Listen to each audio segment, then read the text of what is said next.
Boa noite, meu querido, minha querida espectadora aqui desse podcast noturno. Hoje eu acabei de estou caminhando um pouquinho e decidi caminhar e gravar o episódio de hoje. Então, eis-me aqui gravando isso, né? E hoje tive uma ideia de episódio enquanto eu estava sentado numa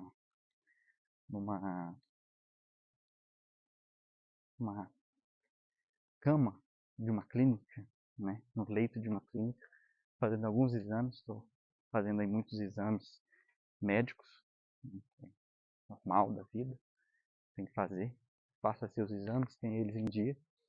E aí eu pensei em dividir uma reflexão que talvez seja uma reflexão apenas minha, quem sabe, eu não sei, uma idiotice minha ou uma idiotice que outras pessoas têm também.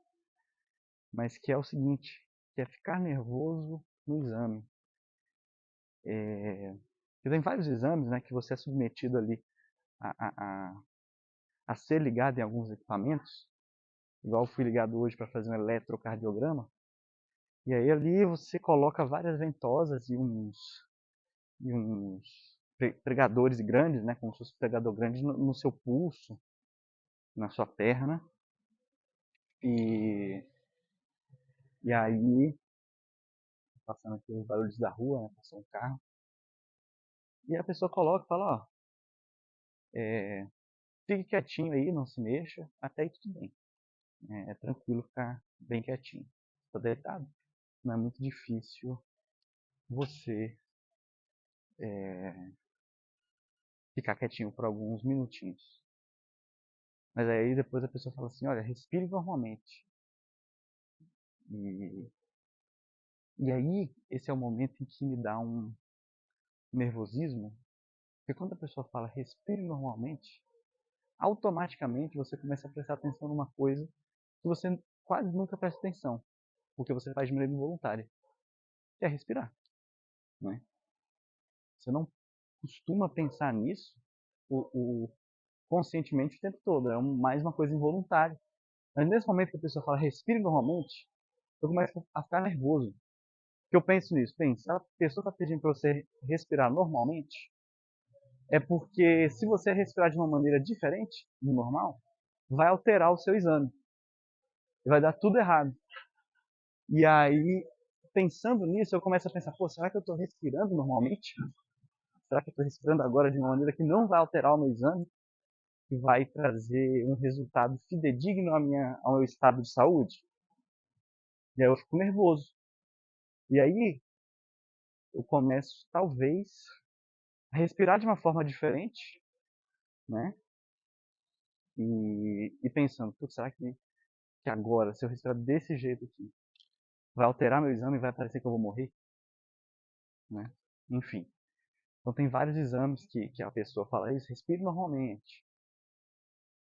E aí eu começo a ter essa neura de pensar que se eu respirar de uma outra maneira, eu vou alterar o exame, vai dar tudo errado, vou ter que pagar aquilo de novo.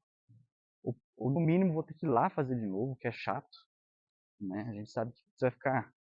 O exame dura meia hora, às vezes nem isso. Mas você fica uma manhã toda quase esperando ser atendido. É um sacrilégio. E aí eu sempre fico nervoso por conta disso. E também pelo próprio resultado do exame. Se a pessoa não falasse, olha, respire normalmente, ia dar tudo certo.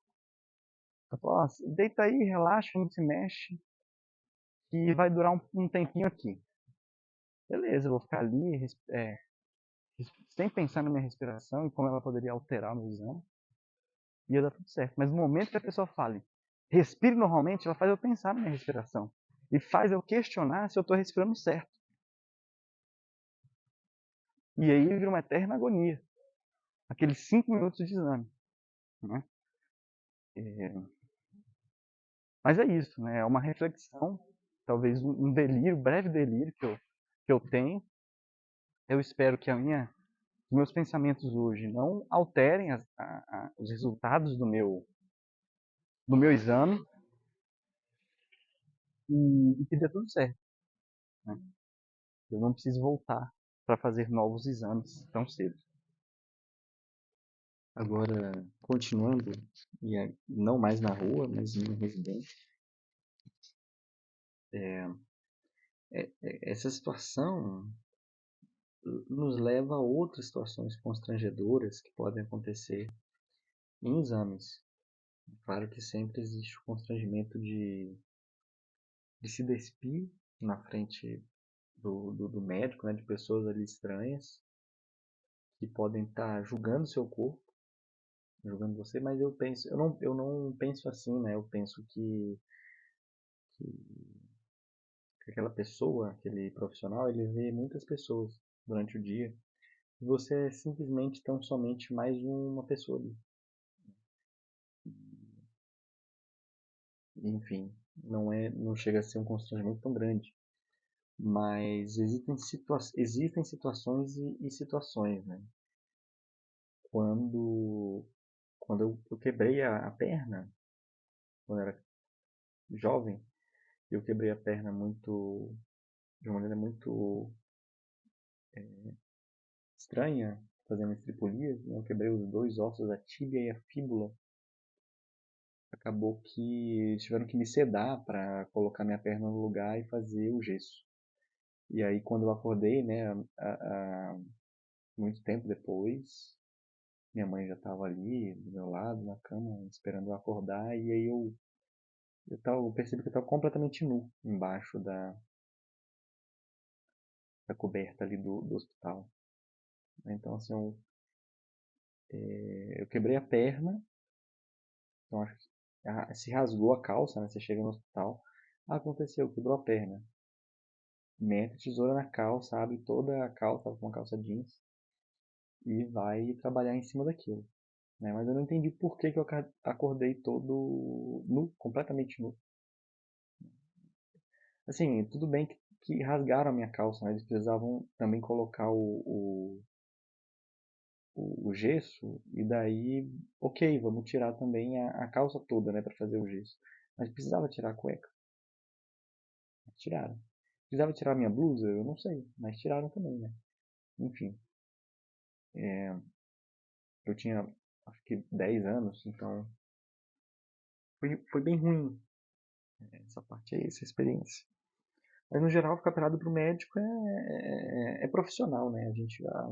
Pelo menos a minha cabeça consegue entender muito bem isso, de todo adulto, né? Quando você é criança, talvez fica mais tímido ali, mas é uma coisa muito profissional, então não tem tanto problema. É, mas existem situações constrangedoras que nunca aconteceram comigo e acho que podem acontecer também, né? De medos aí no hospital. Você está passando mal e vomita em cima de um profissional da saúde. Nada legal. Né? Nunca aconteceu comigo, mas eu acabei de imaginar uma coisa que eu tenho medo, né? Que eu teria medo nesse ambiente hospitalar. Eu, por exemplo, está passando muito mal, vomitar em cima de um profissional de saúde, me acabar me borrando com as meus resíduos fecais de urina, ali às vezes eventualmente sujando um espaço do hospital, ou um profissional desse hospital, dessa clínica. É uma situação que agora eu passei a ter um pouco de medo, que com certeza acontece com muita frequência com esses profissionais. E, bem, acabei de pensar nisso aí. E que outros medos, né? Acho que esse ambiente hospitalar pode trazer pra gente. São muitos, né? Muitos medos. Eu mesmo citei esses, mas eu acho que o maior medo é você estar no hospital. Eu tenho medo de hospital. Assim, não é um medo, mas é uma coisa assim ruim, né? Você não vai para o hospital quando você está bem. Ah, vou ali no hospital, tô bacana. Você sempre vai mal. Então, sempre que você tem que ir pro hospital, que eu tenho que ir pro hospital, é aquela energia ruim. De alguma coisa que você só vai ali, você treinou a sua mente para associar o hospital com coisa ruim. Que quando você passa mal, quando você está morrendo, quando você está doente, você vai lá. Claro que você também vai lá para fazer os seus check-ups, que são importantes e são para prevenir que você fique ruim. Mas o que fica forte, a lembrança na sua cabeça é o quê? Quando você vai lá doente. Às vezes, pelo menos eu, vou muito mais no hospital, felizmente, para fazer check-ups. Para ver ali se está tudo certo, se está tudo conforme. Mas a memória que eu tenho afetiva do hospital é sempre do desastre. Então isso acaba me dando um medo do hospital. Eu sei que isso é recorrente em muitas pessoas. Né? Poucas pessoas gostam de estar aí no ambiente hospitalar. Não é só você, mas você vê outras pessoas doentes, você vê outras pessoas morrendo. Teve uma vez que eu tive que ficar. A moça me deu uma aplicação errada de um remédio. Eu tive que ficar um pouquinho ali, um pouquinho numa salinha. Eu acho que era uma UTI. Porque eu não tinha outro espaço para eu ficar, eu precisava descansar, né? Aí eu fiquei por lá, dormi um pouquinho, quando eu acordei, eu vi que eu estava na UTI, um monte de gente morrendo do meu lado, foi terrível, horrível. Então essas memórias aí, o hospital tem esse simbolismo, né? É o lugar que você vai para morrer. É o local do cuidado da saúde também, é claro, para fazer com que você viva mais, mas o que fica na cabeça é o local de morrer. Você vai lá para morrer. Vai lá para ficar passando mal, se tribuchando, limpando as tripas, invocando Gojira, só coisa boa. Mas, no geral, acho que é isso, né? Não tô conseguindo pensar em mais nada sobre esse medo de consultas, né? De clínicas. Ah, não, consegui sim. Eu tenho medo de cirurgia no olho. Eu tenho muitas cirurgias no olho sem fazer com você. Não cedam você. Cedam ali uma anestesia no seu olho para você não sentir. Mas você fica completamente acordado vendo as pessoas mexendo no seu olho. Eu nunca tive que passar por isso. Agora, a senhorita Vanessa, né, minha companheira, já teve que passar. E para mim isso é um pesadelo. Isso é um filme de terror. Outra coisa, eu tenho medo de agulha. Né? Eu tiro sangue com tranquilidade, eu não faço um piti. Mas, mas eu tenho medo. Então, quando você tem que ficar ali tomando remédio na veia,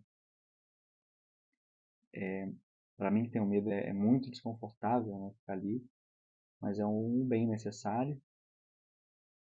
É o que mais? Fazer cirurgia, no geral, você não sente, né? Você coloca uma anestesia ali e acabou. Acabou a anestesia. Você não vai sentir, não vai ver mais nada.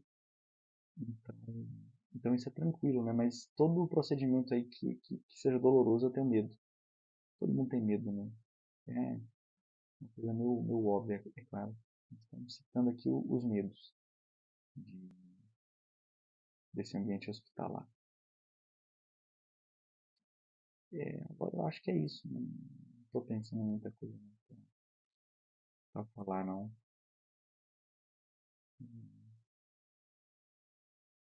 Boa noite. Próximo episódio aí, episódio de